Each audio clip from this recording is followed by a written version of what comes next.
Thank you very much.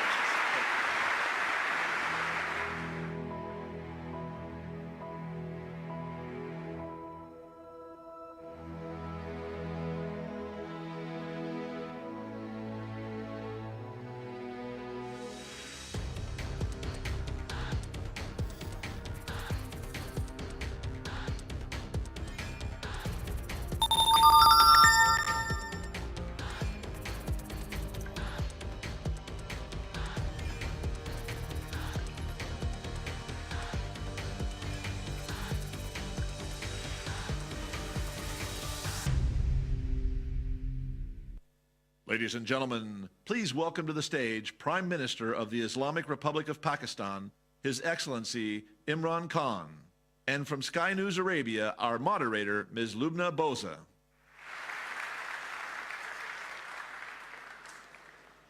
Good morning.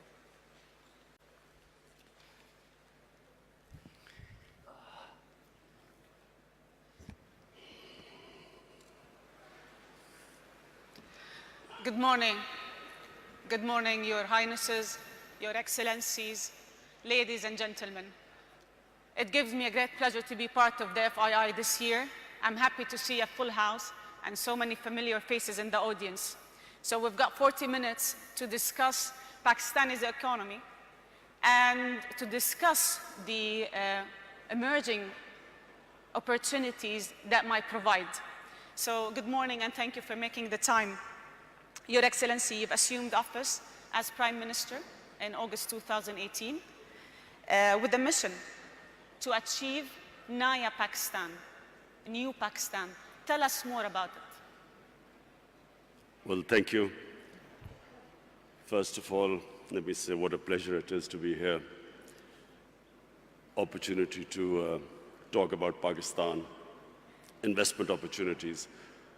But Naya Pakistan is actually the Pakistan it was meant to be.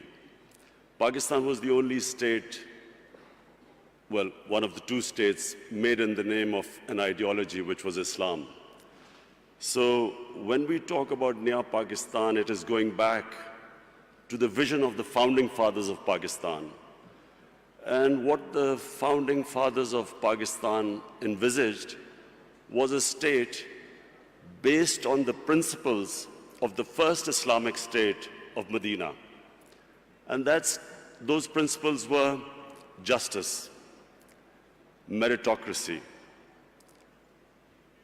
a welfare state where the state took responsibility for the weaker section of the society, and above all, state to educate its people. So these were the principles very lofty principles, why Pakistan came into being. So when we talk about Naya Pakistan, it means going back to the principles of what the founding fathers stood for. And hence, the struggle to educate our people, develop our human resources, strengthen our institutions, especially of justice. Sadly for us, some of those principles are more visible in, say, the Scandinavian republics, say in Switzerland, say in New Zealand, than in Pakistan, what was supposed to be an example for what an ideal Muslim state was supposed to be. You've mentioned so many important points that I'm going to go back to one by one. So working on human capital, fighting corruption, empowering the economy. Walk us through the economic agenda of your government now.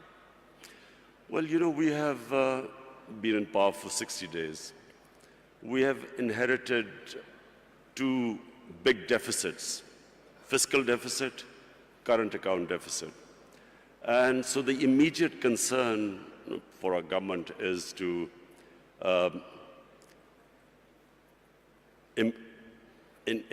increase our exports. We need to increase our exports because we have shortage of foreign reserves because of our current account deficit. We need to get more remittances through the banking channels because there are about 8 to 9 million Pakistanis who work abroad, who are living abroad. So we need to bolster our foreign exchange reserves, immediate improvement in exports, giving incentives to the exporters, getting Pakistanis to send remittances through the banking channels, because then we would have enough dollars. At the same time, clamping down on money laundering. It's a problem in most of the developing world where the money leaves the country through illegal channels. And then create the opportunities for investment. So these are the immediate measures we have been taking in these 2 months. Obviously, to get through this difficult period, we're looking for loans.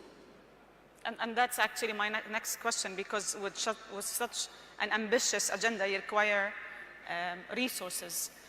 How does your government plan to overcome the existing financing gap? Are we talking about loans, IMF program? What are the options you have on the table? Well, whatever reforms we do today, the impact will be in maybe 3 months, 6 months, a year's time.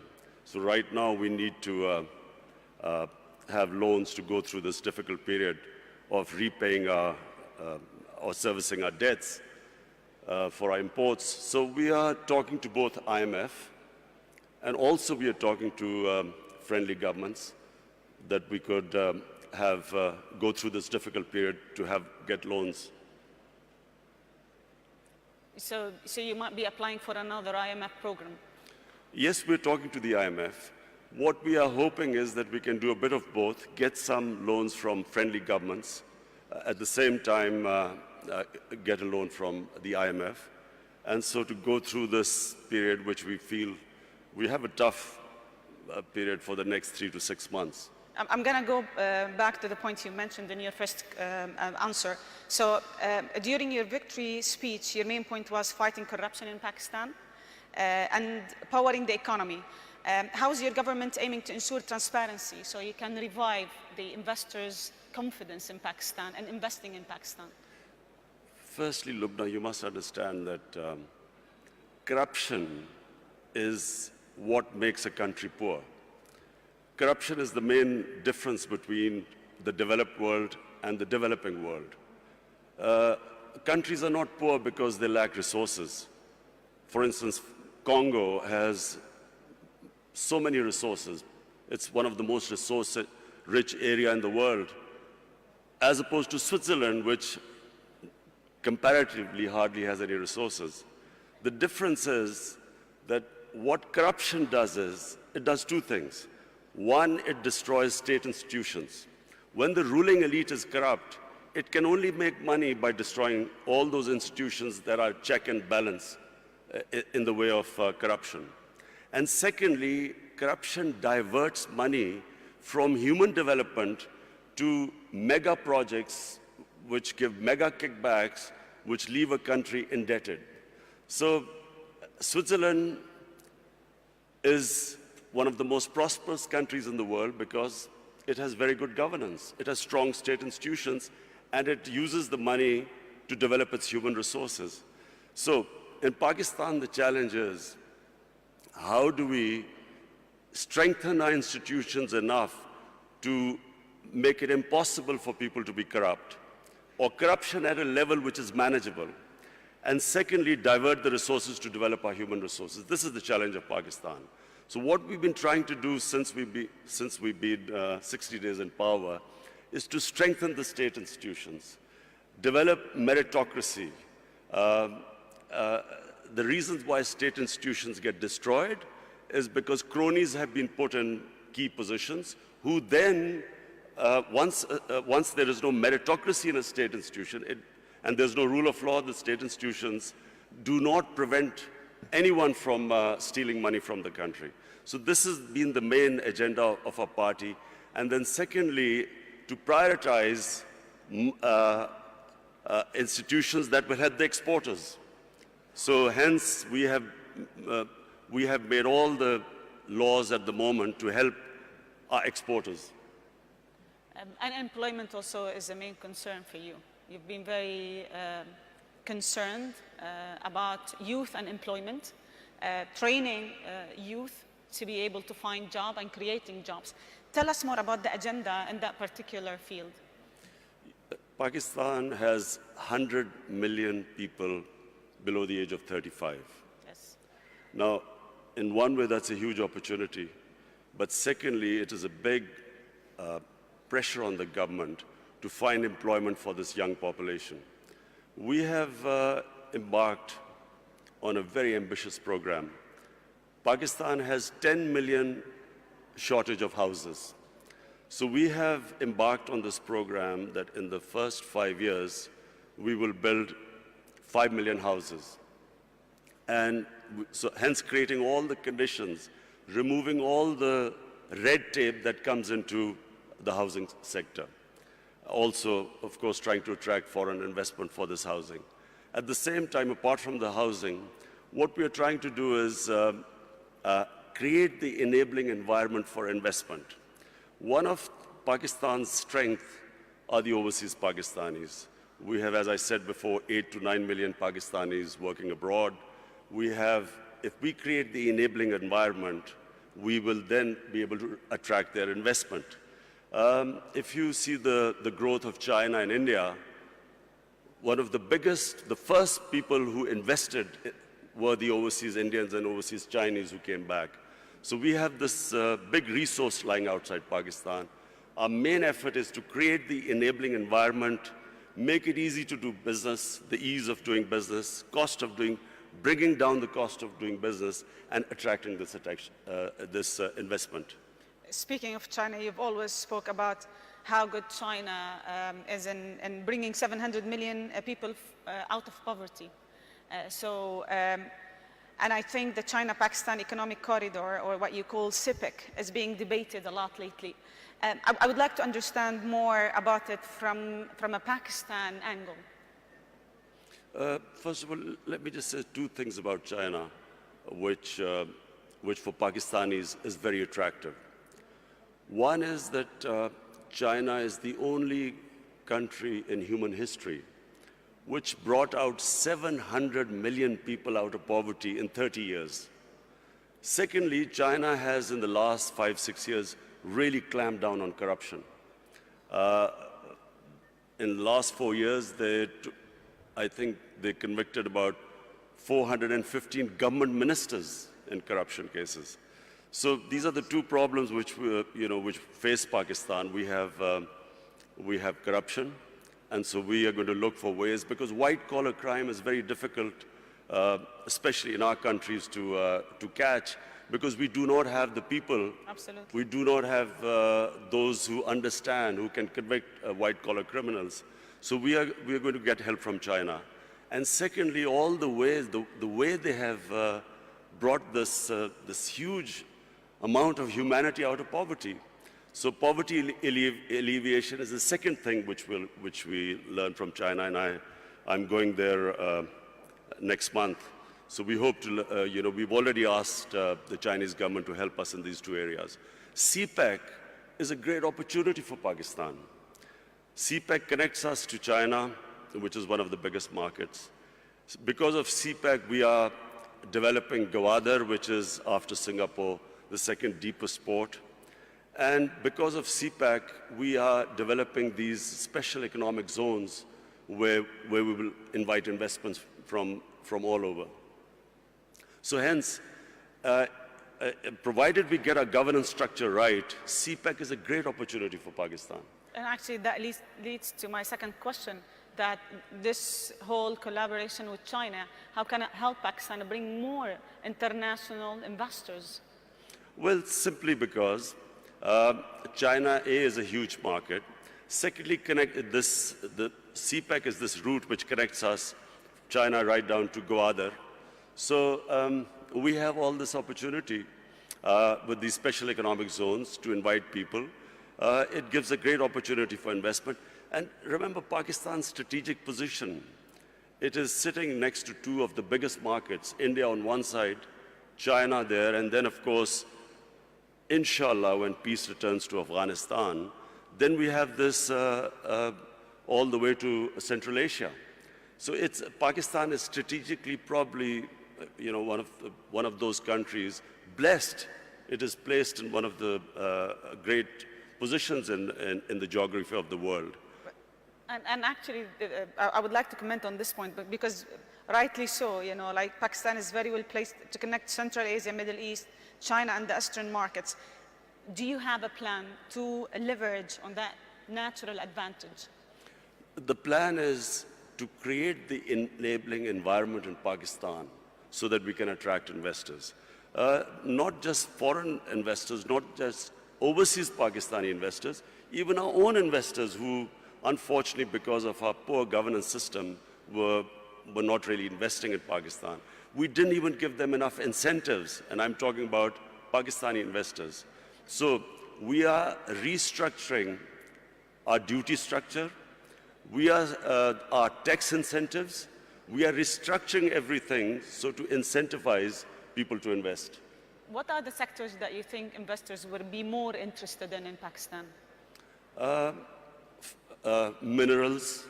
There are vast amount of mineral wealth lying in Pakistan. Coal. We have one of the biggest coal reserves in the world. We have copper reserves, one of the biggest copper reserves. Zinc. We have a lot of areas of gas which have not been explored at all.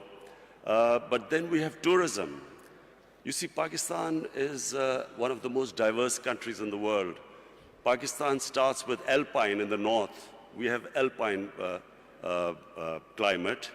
And then from the highest, which is the second highest mountain in the world, which is K2, we go on to the sea. We have 12 climatic zones on the way. So we have, tourism has exploded in Pakistan. Our infrastructure cannot cope with the tourists. So that's one of the biggest opportunities to invest in our country. And then we have three types of tourism. We have religious tourism. North of Pakistan was the center of the Buddhist civilization. We have the oldest civilization in the world, which is the Indus Valley civilization in Mohenjo-daro. Peshawar is one of the oldest living cities in the world, 2,500 years old. Lahore, also one of the ancient cities. So Pakistan is a diverse country. It's unfortunately because of the war on terror, last 13, 14 years, we had this turmoil where tourism disappeared. But in the last 2 years, we have all records of tourism have been broken in our country. So that's a great area to invest. So you've mentioned 2 points, tourism and energy. You've spoken enough about tourism and what should happen and how the investment should be. But on housing is also, of course, 5 million houses we are building. That's another area we're expecting investment from abroad.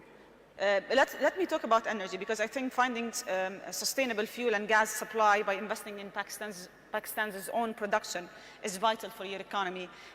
What's your plan to reducing energy dependency and really inviting international investors and local investors to invest in that particular field? You see, we have hardly had any investment in our mineral resources. And one of the reasons, as I said again, in the last 15 years, was this war on terror, where we became the center of terrorism, suicide attacks, and so investors would not come to Pakistan. Then we had last 10 years very poor governance, corruption. We did not give enough incentives for investors to come to our country. Now, thanks to our security forces, our intelligence agencies, Pakistan has controlled terrorism. It's within Pakistan now, we have really clamped down on terrorism. It's very secure. We still have problems, terrorism coming from Afghanistan, but that's why we are hoping that these peace talks, hopefully peace talks between Taliban and the Americans, we hope that once Afghanistan settles, then not only will there be no terrorism within Pakistan, but then we have this access all the way to Central Asia. So we did not have investment coming into gas, into other minerals, because we had turmoil in our country. Now with peace and stability, we have people coming in.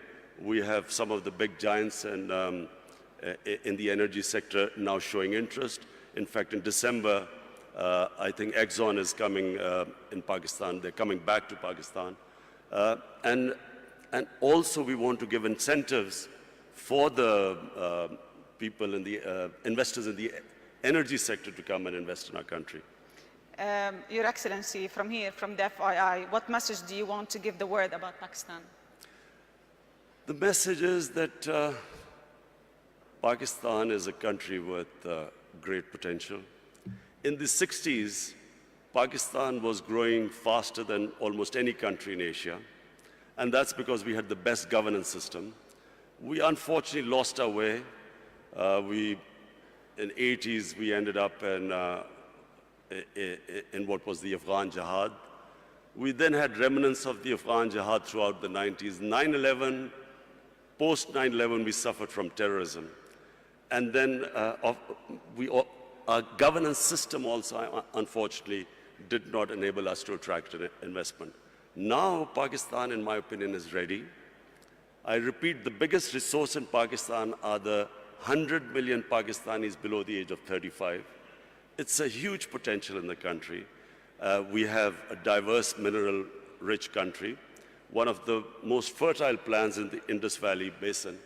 So today, the country stands where it is probably right now is the best time for investors to come to our country. Thank you very much. I'm going to open the floor now for some questions. We've got around 10 minutes. So if you have any questions, please just mention your name and your institution. We've got some mics.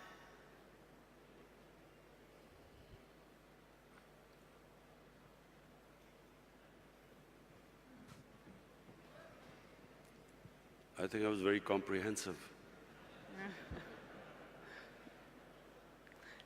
We've got so many questions. Can we just pass the mics, please?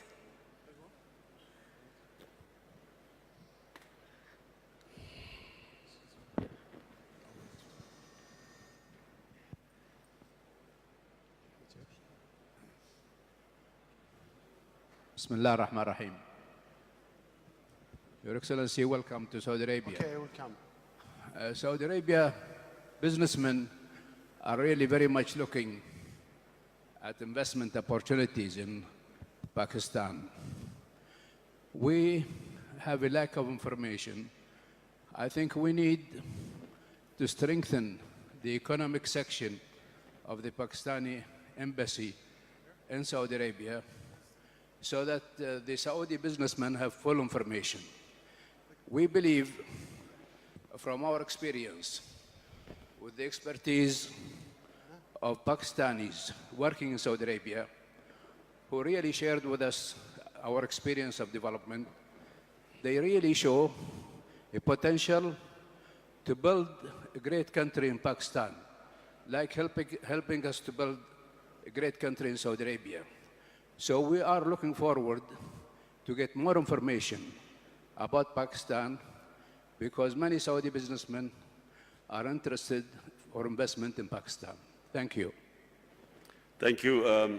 I have spoken to His Highness Prince Salman, and he is already organizing businessmen from Saudi Arabia to come to Pakistan to invest. So we look forward.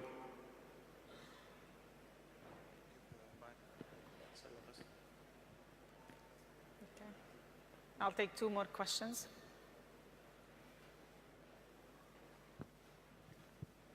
Okay. Hi, Imran. I'm Vikram from Tech Mahindra. Very inspirational talk. You did mention about 100 million people below the age of 30. And you mentioned about minerals and oil and gas. Don't you think information technology also could be an avenue for Pakistan? Yes, Vikram. Information technology could be one area where we could not only improve our exports, but also provide employment to our young people. Unfortunately, we did not concentrate like India did in information technology. We've got left a bit behind, but now we are concentrating, organizing our IT sector so we can develop it. Yes.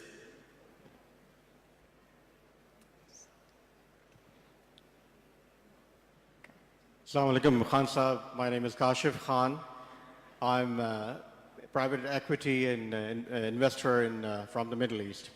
My question to you is, a lot of investors have invested previously in the past into Pakistan economy. The biggest challenge they have is exiting out of those investments. How this government will facilitate the previous investors to exit, which will give more confidence to the future investors? Well, Kashif, I have my team here. Our chairman of Board of Investment is here, our finance minister, our commerce minister.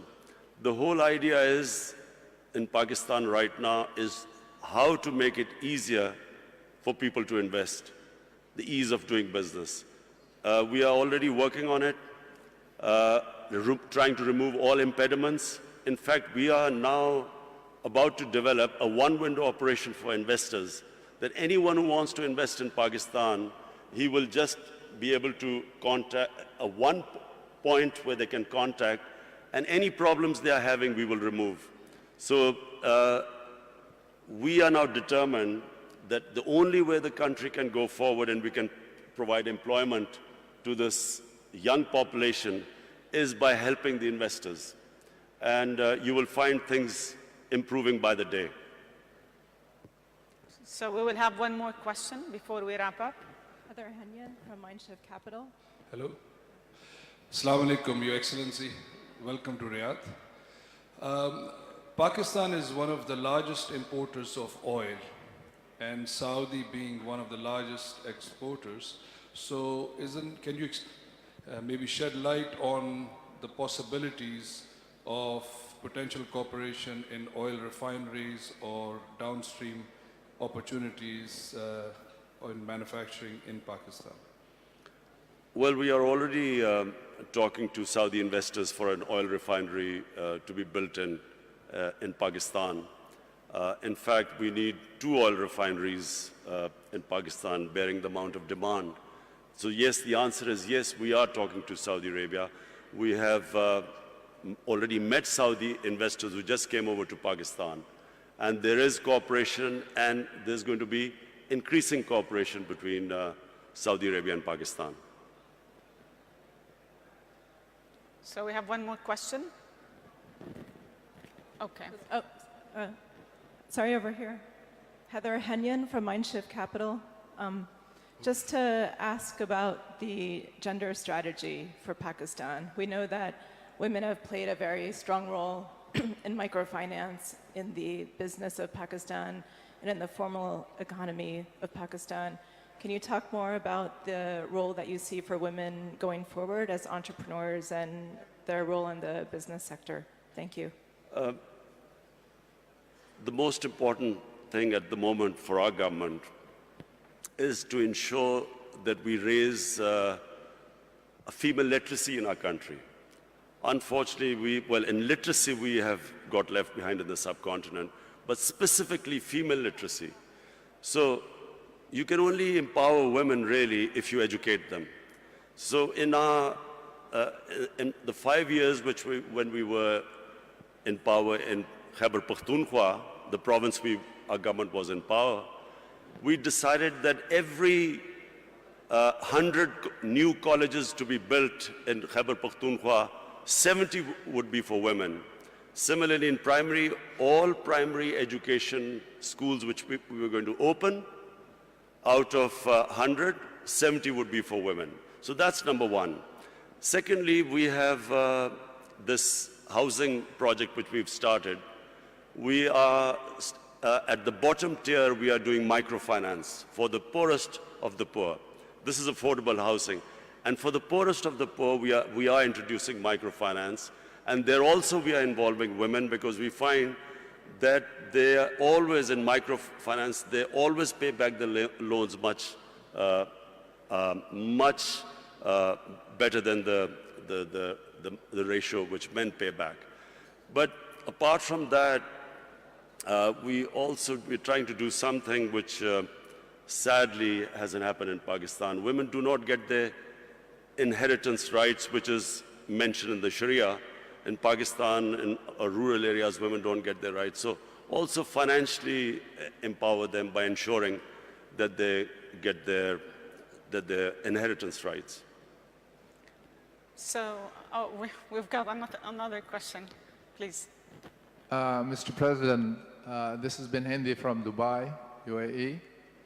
You have a great neighbor next to you, which is India, and they have great potentials to be a great partners with you. What is your efforts to let go all the past history and become one big nation, collaborating with each other in different fields and businesses? Thank you. Well, I'll answer my final question. Look, one thing Pakistan needs more than any other country right now is peace and stability. The last decade or more, specifically after 9/11, has been of the greatest turmoil to our country. A war which Pakistan had nothing to do with. Pakistan ended up losing almost 80,000 Pakistanis dead. Our tribal areas devastated by the war. Half of the population in the tribal areas internally displaced. Over $100 billion lost to the economy. And one of the reasons why we are at this stage where I'm talking about the two biggest deficits, fiscal and current account deficit, is because of this instability and the war, where investment just dried up in Pakistan. So what we need is stability. Now, stability means peace with all its neighbors. We have peace with India, we have peace with Iran, peace with China and Iran. Our problems are right now with Afghanistan and with India. Now, when I won the elections and came to power, the first thing I tried to do was to extend a hand of peace to India. Unfortunately, and I think it's because of the Indian election coming up, and because, sadly, anti-Pakistan rhetoric brings in votes, I'm afraid we got no response from India. In fact, got rebuffed by India. Now, what we are hoping is that we'll wait till the elections, then again we will resume our peace talks with India. Peace with India is important not just for Pakistan, but for India as well. All the money that should be diverted to our human resources ends up being diverted to non-productive arms race. And secondly, peace with Afghanistan, peace in Afghanistan. It's critical for Pakistan because at the moment, the low amount of terrorism coming into Pakistan is from Afghanistan. And so it's, for us, for Pakistan, it's extremely important that we have peace with both the neighbors. And I can tell you, my government will be trying its best. We are all in Pakistan, there is a consensus amongst all stakeholders that what this country right now needs peace and stability. And only peace and stability will allow us to bring in investment to most of all, to alleviate poverty, give employment to our young population. So we will wrap it here. Thank you very much for joining us, and thank you for sharing with us all this. The Prime Minister of Pakistan, thank you.